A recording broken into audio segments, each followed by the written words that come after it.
शहर के एक पुराने हिस्से में एक बड़ी हवेली थी जिसे सब गुलिस्तान कहते थे। यहाँ 3 भाई अनवर, राशिद और खालिद अपने खानदानों के साथ रहते थे। घर के दरमियान एक बड़ा सहन था जहाँ रोजाना दोपहर को सब औरतें मिलकर बैठतीं और बच्चे शोर मचाते हुए खेलते। जुबैदा बेगम, जो घर की सबसे बड़ी फर्द थीं, हमेशा कहती थीं, ये घर सिर्फ ईंटों से नहीं, तुम सब के मिलकर बैठने से खड़ा है। वक्त गुजरा और बच्चे बड़े होने लगे।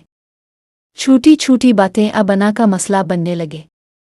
राशिद की बीवी शगुफ्ता को लगता था कि किचन का ज्यादा काम इसे करना पड़ता है, जबकि खालिद की बीवी मीना को महसूस होता था कि इसके बच्चों को वो तवज्जो नहीं मिलती जो बड़े भाई अनवर के बच्चों को मिलती है। एक शाम दही बड़े बनाने पर शुरू होने वाली बहस इतनी बड़ी कि पुरानी सारी शिकायतें निकलकर सामने आ गईं।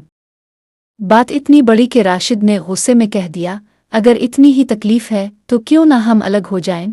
अगली सुबह मिस्त्री बिला लिए गए। सहन के दरमियान दीवार खड़ी करने का काम शुरू हो गया।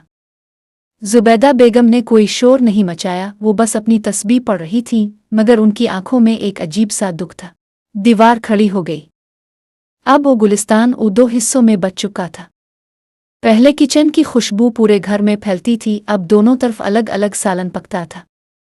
बच्चे जो पहले एक ही थाली में खाते थे, अब दीवार के पार से एक दूसरे की आवाज़ें सुनते मगर मिल नहीं सकते थे। घर में एक अजीब सी खामोशी और उदासी छा गई थी। सब अपने अपने हिस्से में खुश होने का नाटक करते थे, मगर दिलों में वो सुकून नहीं था। एक रात अनवर साहब, बड़े भाई, को सीने में शदीद दर्द उठा। घर के इस हिस्से में सिर्फ उनकी बीवी और छोटे बच्चे थे। बाहर शदीद बारिश हो रही थी और कोई सवारी दस्तयाब नहीं थी। अनवर की बीवी ने दीवार की तरफ भागकर दरवाज़ा खटखटाया और रोती हुई चलाई, राशिद भाई, खालिद, खुदा के लिए दरवाज़ा खोलो, उनकी तबीयत खराब है। राशिद और खालिद, जो पिछले 2 माह से एक दूसरे से बात तक नहीं कर रहे थे, जैसे ही ये सुना सब रंजिशें भूल गए। दोनों ने मिलकर दीवार के ऊपर से छलांग लगाई और अनवर को उठाकर अस्पताल की तरफ भागे। अस्पताल के राहदारी में तीनों भाई और उनकी बीवियां साथ बैठी थीं। सबकी आंखें नम थीं। जब डॉक्टर ने बाहर आकर बताया कि अनवर अब खतरे से बाहर हैं, तो राशिद ने खालिद का हाथ पकड़ा और रोने लगा। वापस घर आकर जुबैदा बेगम ने सबको सहन में जमा किया। उन्होंने आधी बनी हुई दीवार की तरफ इशारा करके कहा, आज अगर ये दीवार तुम्हारे रास्ते में आ जाती और तुम अस्पताल न पहुंच पाते, तो क्या ये ईंटें तुम्हारा दुख बांट लेती?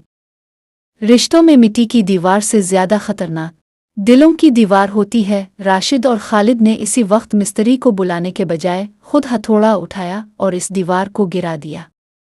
शगुफ्ता और मीना ने भी एक दूसरे से मुआफ़ी मांगी और किचन फिर से एक हो गया। गुलिस्तान फिर से महकने लगा, क्योंकि अब वहाँ ईंटों की दीवार नहीं बल्कि सब्र और दरगुजर की बुनियाद थी। क़ारीन के लिए सबक, मुश्तरका ख़ानदानी निज़ाम, जॉइंट फैमिली में हर किसी की राय अलग होती है। अगर हम एक दूसरे की बात पर थोड़ा सब्र कर लें तो बड़े झगड़ों से बचा जा सकता है। रिश्तों में अना को ख़त्म करना ज़रूरी है। मुआफ़ी मांगने और मुआफ़ करने से कोई छोटा नहीं होता। जब घर की दीवारें दिलों में बन जाती हैं तो घर बखर जाता है। मुसीबत के वक्त सिर्फ अपना ख़ानदान ही काम आता है। क्या आपके ख्याल में बड़ों का सब्र और छोटों की दरगुजर ही घर को टूटने से बचा सकती है? अपनी राय नीचे कमेंट्स में ज़रूर दें, और अगर ये कहानी आपके दिल को छुई हो तो इसे अपने ख़ानदान के साथ शेयर करें। मज़ीद ऐसी सबक आमोज़ कहानियों के लिए हमें सब्सक्राइब करें।